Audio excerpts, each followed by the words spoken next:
Welcome back to the Universalis podcast. I am Martin Kochański, the creator of Universalis, and in this episode I'll be looking at the highlights of the week ahead, starting with Sunday the 14th of December. When you walk into church this Sunday, you will see something unusual. Everything looks washed out and pale, the way it does in an overexposed photograph.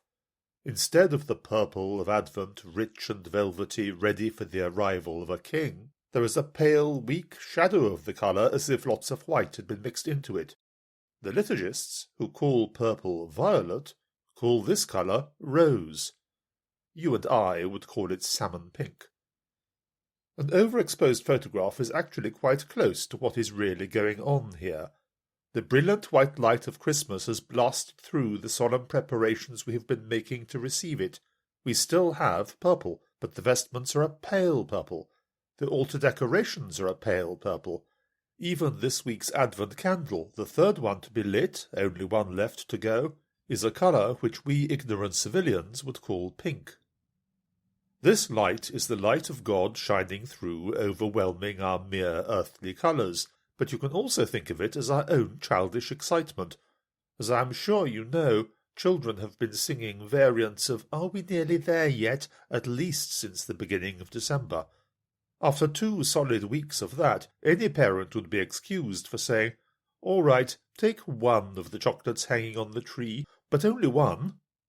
And so, similarly, here on the third Sunday of Advent, even we grown-ups behave like children.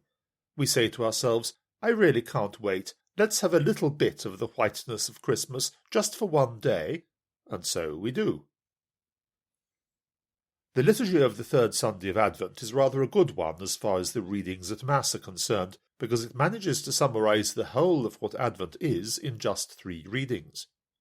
In the first reading, from the prophet Isaiah, the wilderness is bursting into flower, the way real deserts actually do, suddenly and spectacularly, when the rains come. The Lord is everywhere. If you feel weak, feel strong. The blind will see, the deaf will hear, the dumb will sing, and the lame will dance. Isaiah's prophecy is nothing but gladness. The letter of James tells us how a farmer sows his seed and then patiently waits for the rain in autumn and then another rain in spring before the harvest comes. The Lord is doing exactly the same. He has watered us, and soon we shall bear fruit. The day's Gospel, finally, is hardly about Jesus at all. It is about John the Baptist. Jesus says clearly, this John is the greatest prophet that has ever been, the greatest man there's ever been, and he is nothing compared to the least of the children in the kingdom of heaven, to the least of us. What is coming upon us with the coming of the kingdom is not only more glorious than we could possibly imagine, it is far, far bigger. All our worries are nothing in comparison to it. All our sins are nothing in comparison to it, if only we remember not to hold on to them as if they were a favourite toy. Looking past Sunday, disarrangement is definitely a characteristic of this week's liturgy. It is not just the pink, pale purple, rose vestments of the Sunday. Something strange happens even to the calendar itself. After the third Sunday in Advent comes Monday in the third week of Advent. That makes sense. And then after Monday comes Tuesday, and then the next day, the 17th, we celebrate the 17th of December. That sounds like cheating. We ask the Church what happens on the 17th, and she answers back, the 17th. The same thing happens to the next day, the 18th, and the next day, the 19th. It is all very odd. Actually, there is lost opportunity here, because those days could have been better named. I don't know why they weren't, if no one thought of it, or it was untraditional, or it couldn't easily be said in Latin. Whatever, here is my suggestion. What we celebrate on the 17th of December is Christmas Eve minus 7. What we celebrate on the 18th is Christmas Eve minus 6, and we follow the countdown, minus 5, minus 4, all the way to Christmas itself.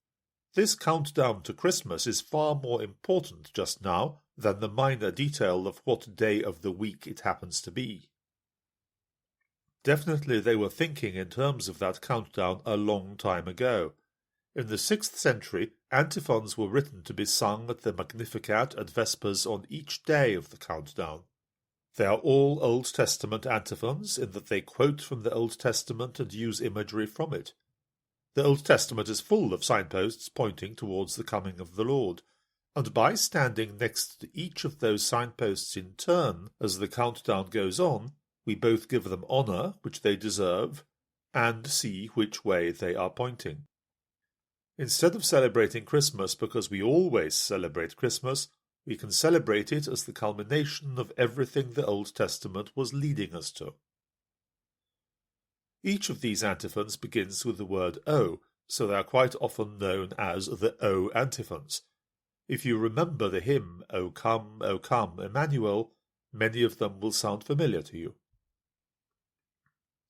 On the 17th, the antiphon says, O wisdom, you come forth from the mouth of the Most High.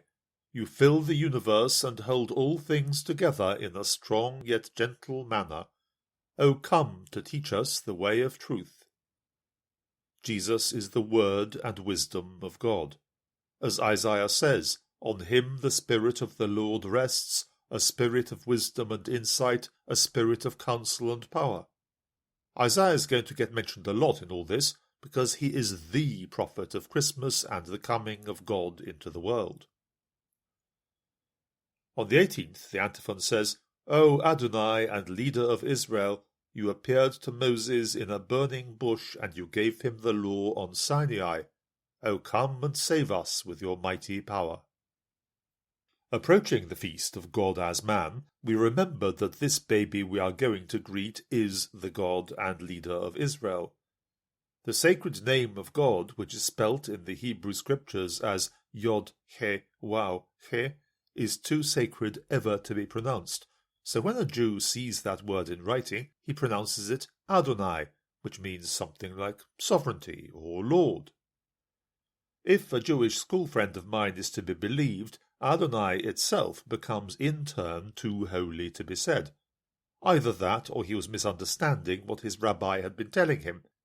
In any case, we were at an age when you can be annoying while still being innocent, so now we knew we could say Adonai to him any time we wanted to wind him up. He would retaliate by hissing into our ears, "Eat meat on Fridays." On the 19th, the antiphon says, O stock of Jesse, who stand as a sign for the nations, before whom kings fall silent, whom the peoples acclaim, come to deliver us, do not delay any more. Jesse was a farmer of the tribe of Judah. Samuel visited him and anointed his youngest son David as the future king. Jesus is born in humble circumstances, but he is nevertheless a descendant of David and of his father Jesse. The family has long lost its royal glory in the eyes of the world. That's why Herod hasn't had them all killed, but still it stands as the hinge of salvation history. As Isaiah says, a shoot springs from the stock of Jesse, a scion thrusts from his roots. That day the root of Jesse shall stand as a signal to the peoples. It will be sought out by the nations, and its home will be glorious.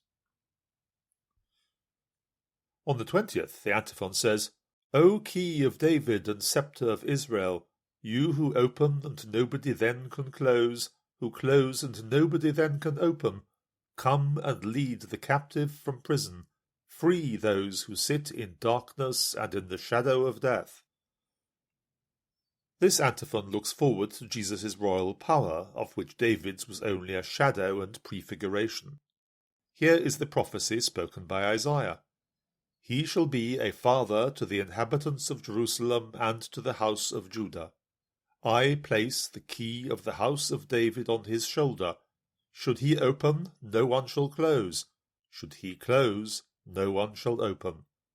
I drive him like a peg into a firm place.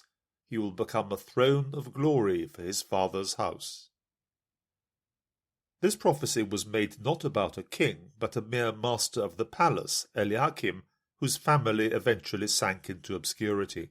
But like so many Old Testament prophecies, this one receives a new life as it is illuminated by the light of the rising sun. And that takes us to the end of this week. Next week we'll have the rest of the O antiphons. A good thing about these antiphons is how, although they aren't all that long, they contain so much. They open vistas on all the prophetic strands of the Old Testament. They are echoed in the New Testament as well. For just one example, the key of David is not so distant from the keys of Peter, and when Isaiah prophesies, "Should he open, no one shall close," we see whom Christ is echoing when he says to his disciples, "Whatever you loose on earth shall be considered loosed in heaven." As Christians, we live in the Old and the New Testaments at once. Not all of you necessarily read or listen to Vespers each day, but these antiphons are so important that I have added them to the About Today page in Universalis as well. If you look at About Today for each day from the 17th of December onwards, you will be able to follow them all. Now I'd like to tell you about a new project which is not fully complete yet, so I am not officially announcing it, but it is time at least to admit that it exists. One of the great things about the Latin Liturgy of the Hours is its hymns. It has always had good ones, but the revision made in the 1970s added many more, valuable hymns, often from the Middle Ages, which somehow hadn't found a place in the old books. That's the Latin Liturgy of the Hours. The trouble was that a great many of these hymns had never been translated into a singable English form.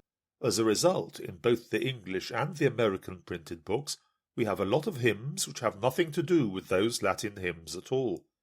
They aren't bad hymns at all, but they lose us a connection. The Latin hymns are great poems, and they contain doctrine and symbolism which are well worth having. More than that, they connect us to the whole span of the history of the Church. The hymn for the first half of Advent, Vox Clara Ecce Intunat, is only 1,000 years old, but on other days we have hymns from the time of Charlemagne, and the hymn for Christmas Day was composed in the early 400s. Last year I had an email from a very kind, very skilled, and it turned out a very industrious singer, and she has now started systematically recording these Latin hymns so that everyone can benefit from them, and I am including them, as they are recorded, in Universalis next to an English translation, so that you don't need to speak Latin to follow them. I said that I am not making an announcement yet. This is because the recording of these hymns is still going on. Each one adds up to practically a day's work, really, studying the musical setting, planning how it should be sung, and finally recording a performance worthy of the hymn. But I do want to admit that these hymns exist so that any of you who are interested can listen to them even while more of them are being recorded. Here is how to do it. First of all, you need to be using the Universalis app on iPhone, iPad, or Android, and you do need to be subscribing to the spoken English version of the Liturgy of the Hours. If you aren't already, there is a 1-month free trial, and the episode notes will tell you all about it. Next, you have to be looking at Lauds, that is, morning prayer, because that is where we are starting with these recordings. Finally, in the morning prayer page, you need to be looking at the Latin hymns. Just to the right of the hymn heading, there is a button which will let you do this. Now you will see the Latin text with the literal English translation next to it. That translation isn't meant to be sung, but it tells you exactly what the Latin is saying. Press the play button and you will hear the hymn beautifully sung. As the highlight on the screen goes line by line through the sung Latin, you can listen and, if you want, read and reflect on the English next to it telling you what the Latin means. I have to repeat, this is a work still in progress. Not absolutely every day will have its recorded hymn yet. But your app will check for new music regularly. One day the whole project will be complete, and I did want everyone to be able to appreciate this beautiful new resource even now. That's all for this week. If you'd like to write to us about anything, send an email to universalis@universalis.com. We look forward to hearing from you. Have a good week in every sense, and let's pray for one another.